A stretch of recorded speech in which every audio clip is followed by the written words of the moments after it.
So guys, that's basically all I filmed of our pumpkin party right there. Okay, I didn't really film anything else. I just was too busy with stuff.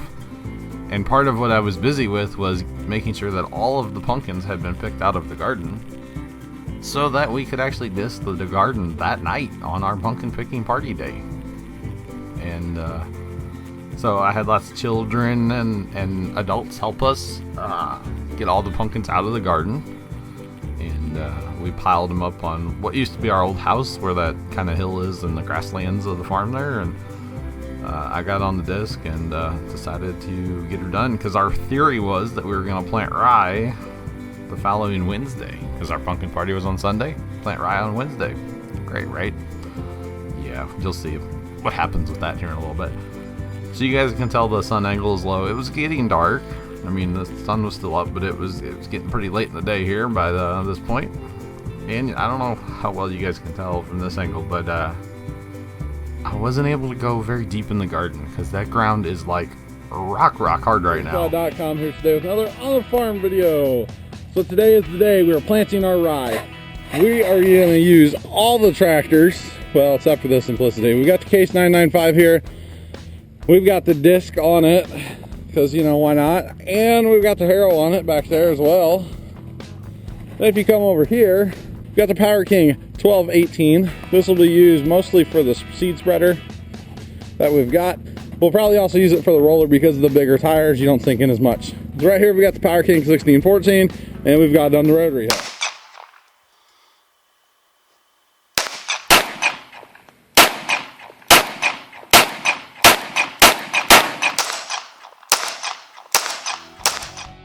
Alright, so if you guys can hear me, Dad is actually in the pump house putting the air into the water line.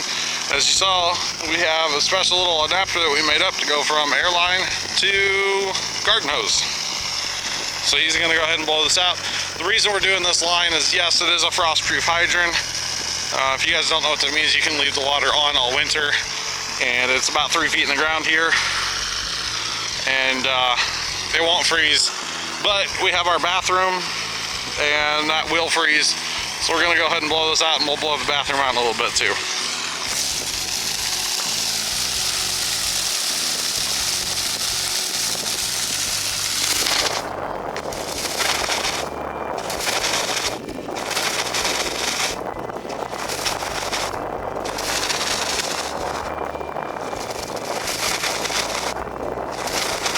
So now guys, we're off to the other side of the farm to go drain another spigot. And as you can see, the rye is growing quite nicely in the garden. We're pretty happy with it. It is going to get down into the 20s this weekend here for the first time. So that's why we're going to go ahead and do this now.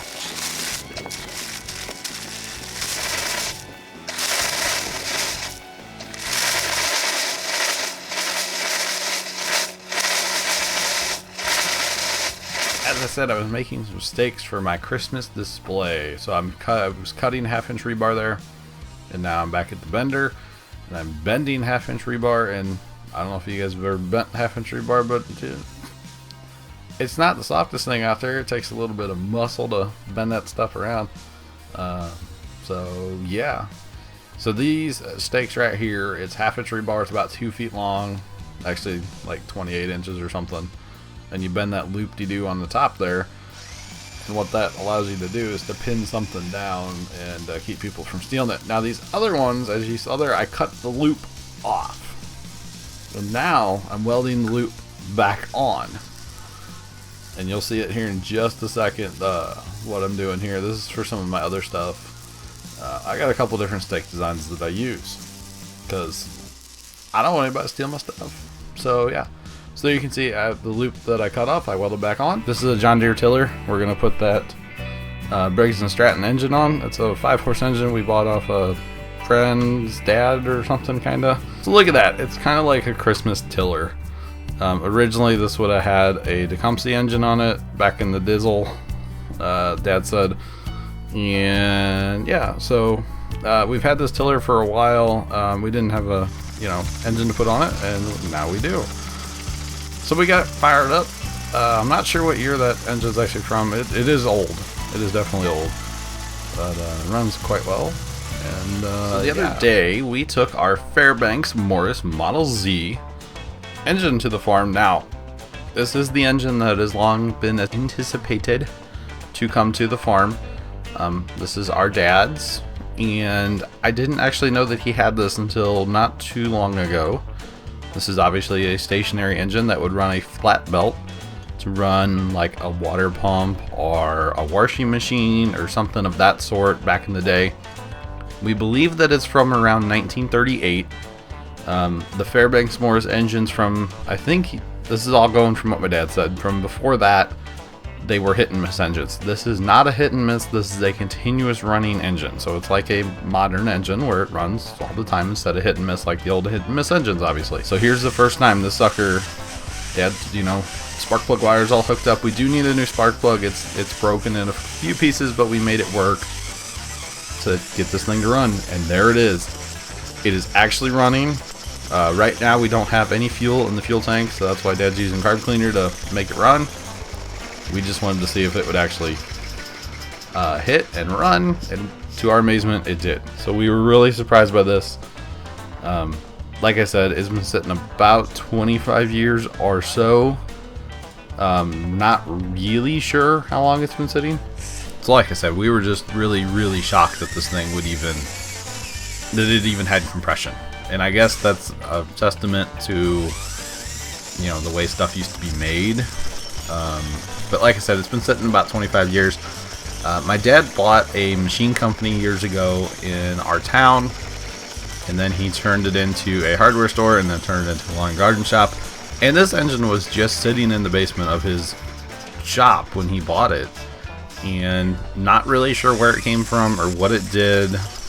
But some of the research we've done online, these engines, like I said earlier, would have been used to run washing machines or small water pumps. It is only 2 horsepower, and there's like a lot of bolts on this thing and holding it together.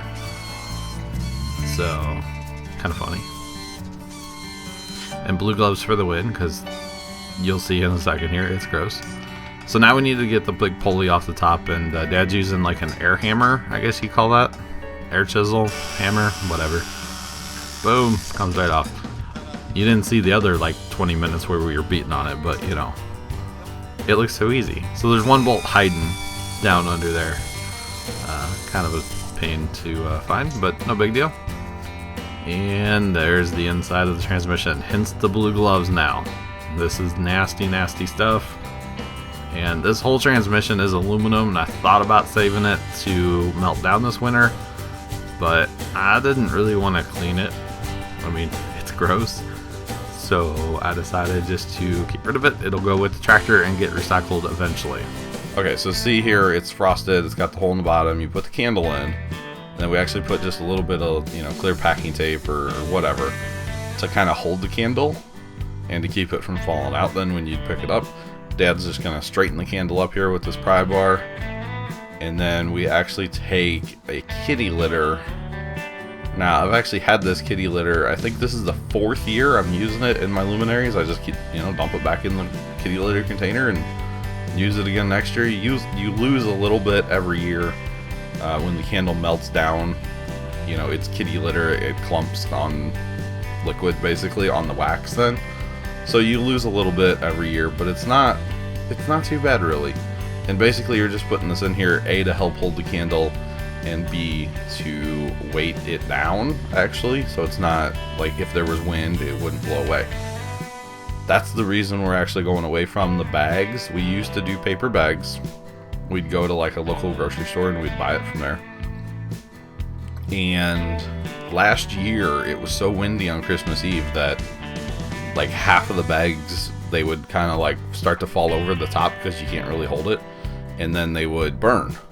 So here's some pictures of my Christmas lights. I know, like I said, old footage, but I was sick and flood. And in some of the shots, you see the luminaries along the curb. This one, you don't. It's really, really hard to take pictures of Christmas lights and make them look good. So I messed with a few settings on the camera, and this is what I came up with. There's the luminaries right there, all lined down the curb, Christmas Eve. I think it looks pretty cool. That's about 13,000 Christmas lights. It takes me about 2 weeks to put them up and a little less than 2 days to take them all down and put them away. I'm the voiceover guy here from PumaPlow.com. So that was like 4.5 minutes or something of just like completely raw, not edited. You heard some cuss words in there.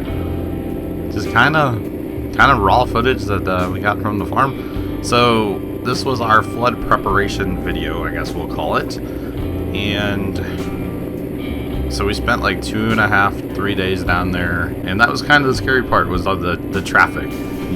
By the time I got into town, I got used to it.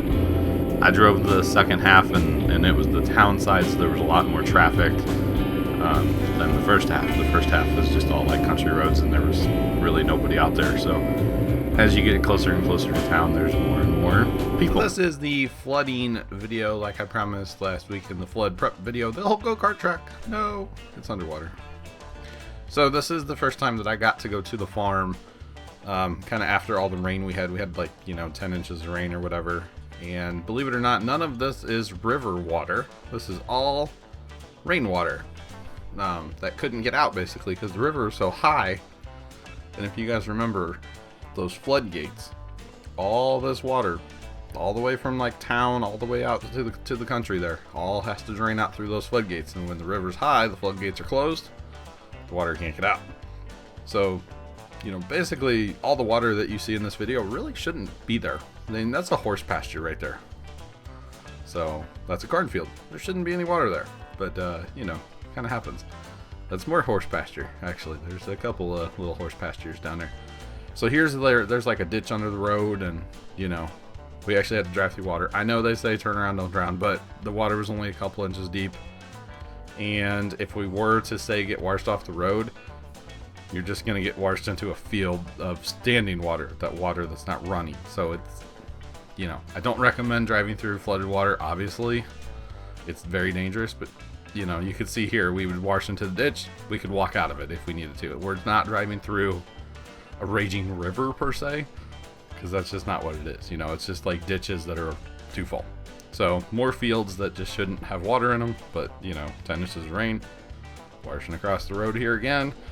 It's just crazy how much water there actually was down there during all this. And like I said, this is after about 10 inches of rain that we had. Yeah, just crazy. We had to drive through water like 3 times to get to our farm this day. So this is actually like before we started any kind of flood prep or anything. This is our gravel road going into the farm. That was like foot deep on that one side almost. So just crazy amounts of water. And you can see it splashing, it looks so cool. But yeah, like I said, this was actually taken all before we started the flood prep and everything. I was just kind of holding on to this footage just because. This is actually a couple days later. The water splashed on the trees and then was freezing. It was kind of cool. So, like I said, this was taken over maybe 2 weeks. Look, the road's closed. I can't imagine why. That road is actually going to be closed probably all. He gave it back to my dad. Said, hey, you want the lawnmower you sold me back? It's yours. Still runs good and everything, but the oil leak's getting a little real. So we're going to pull the motor all apart and fix them up. So the first step is obviously to take the blade off, and then the second step would be to take the motor off of the deck. That is an aluminum deck, cast aluminum deck. So if we ever, decide to retire this thing, that deck's actually worth a few bucks. So you can see the bottom of the motor is pretty dirty. So we put it in an oil pan, and we're gonna clean it up a little bit because you don't want this dirt and stuff getting inside of the crankcase on the motor. So Dad's actually brushing it with a little bit of diesel to try to cut some of that crap. What's up, guys? John from PumaPlow.com. Today's the day. Finally. The drone. It's here. So I've got 2 cameras rolling, and then we'll get the drone rolling here in a minute.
Alright guys, drone's on, tablet's on, controller's on. Let's go fly this thing.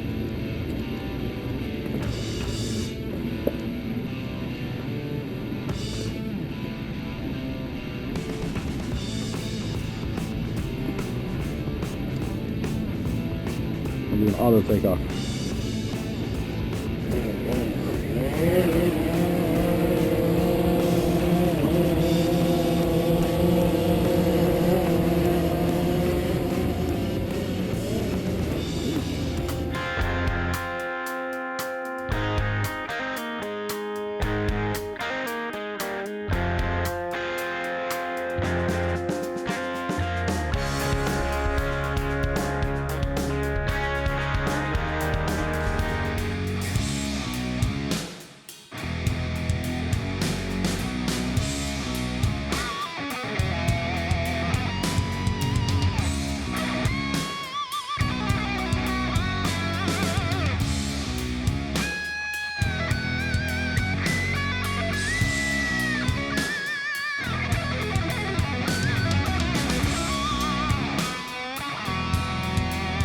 Now, this is not ours. I just want to make everybody aware.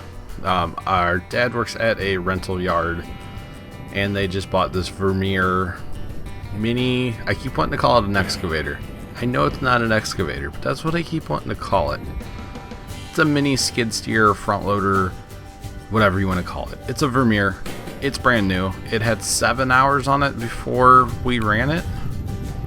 I think we put about an hour and a half on it or so. So it's a pretty new machine, unlike this trailer. Shots fired to the rental yard where Dad works. But, you know, that's another story for another video for another day. So it's a mini skid steer. I can't see what the number is. It's moving too fast.